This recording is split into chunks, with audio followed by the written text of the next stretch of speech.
shiver. I contain multitudes, and when you were between my thighs, I felt layered. Lips on lips kinda layered, you dig? Layered like lipstick on a door frame, layered like linens on my warm bed, weighted blanket, and you taking away the stress with every lick kind of layered. I wasn't expecting this conception of a connection where my bones feel as though they're in your body. My mind's marrow traversing the space between us, two bodies in a bed. I see your self-love as a stone in my hand, wanting to see you sink into my waters, to toss you across my surface, seeing how many times I can make your heart skip. We laid in my bed and you were quiet while I took my meds. I've never felt so comfortable while I medicate myself. And you asked, do you swallow all at once? I told my therapist I needed someone to help cleanse me of the past, and she said to just go stand in the ocean. I was happy when you hit me with your waves, showered me in kiss marks, covered me from head to throw me back out to sea. I didn't want to objectify you, although the objects surrounding us were all placed with purpose. Sitting sideways next to you in my bed, I showed you pictures of the people I love. My people. Searching for my person is exhausting, is an extravagant lottery, a running roulette, just to find out I've lost yet again. Butterflies in my belly, running rampant, running miles to see your face, and I am faced with the realization that the daisy over my ribcage blooms for you. When I say my daisy blooms for you, I mean you're cute. I mean I'd like to see you under moonlight. I'd like to see you when the sun comes up in my mind. I like flirting with you. Flames flicker fondly as I dream dreams of seeing you sit next to me in a photo booth, capturing the consistencies of my time with you, cradling the time like the hands of a clock and the hands of you I'd like to hold, in a store surrounded by handmade books. I cherish every cigarette we smoke on the porch. It's in times like these when I realize there is someone looking out for both of us. The bodega catty corner to 17 Walnut Street became that corner that summer.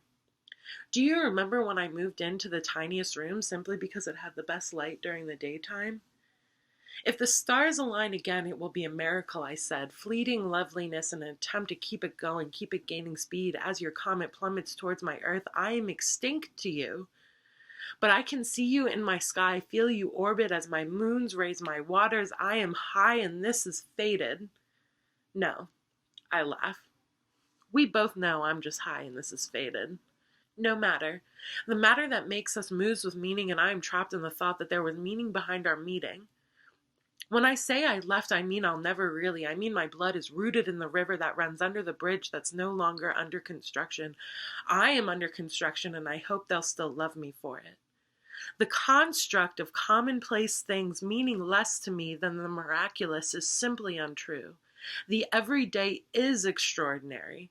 A bus passes the brick building, that brick building brings me home. You said I smelled familiar. I said, yeah, like flowers and smoke.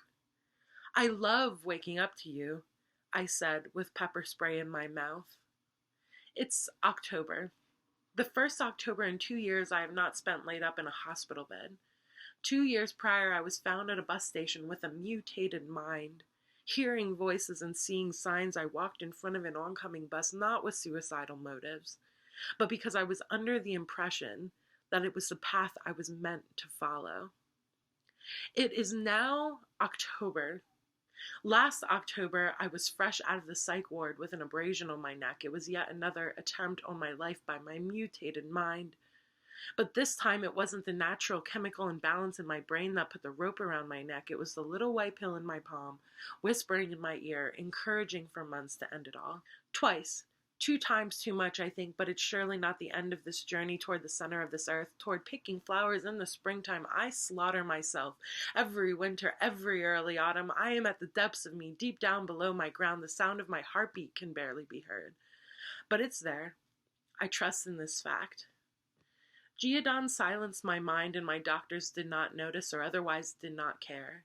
This was a medication used to treat schizophrenia and bipolar disorder.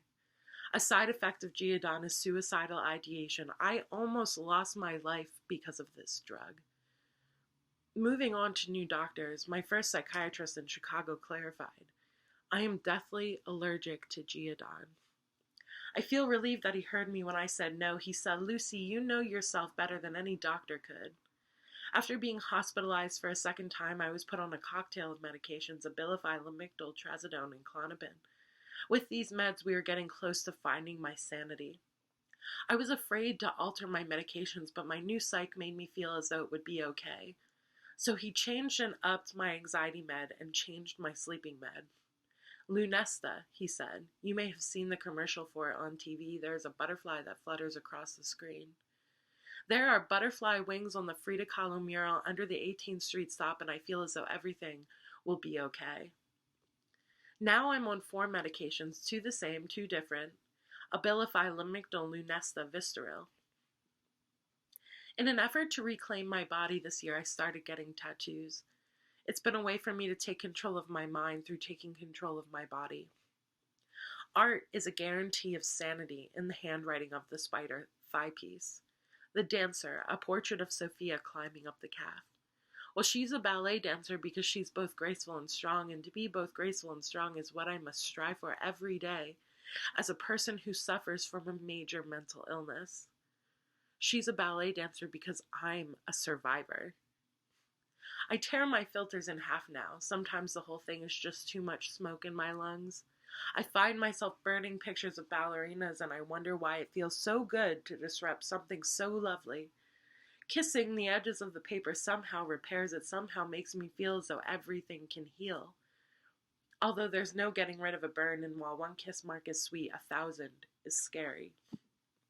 Daisy, our anxiety transformed for you in the center of my stomach, little lady flower pot stuck and poked.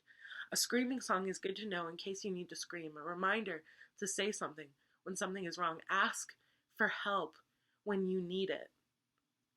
When I say I slaughter myself, I mean I can conceive of kissing your words as they fall from your lips like lace on an open window, like lunar eclipses, completing my love for living. When you asked me about safety, I said I never feel it. Not as long as I'm in this body. I cannot trust myself because of this illness. I can only be self-reflective and assess every situation as it comes. Safety is only an illusion, I say. We performed without reading from a score that night. We sang songs of suicide attempts, things we shared in common. And in that moment, I felt protected.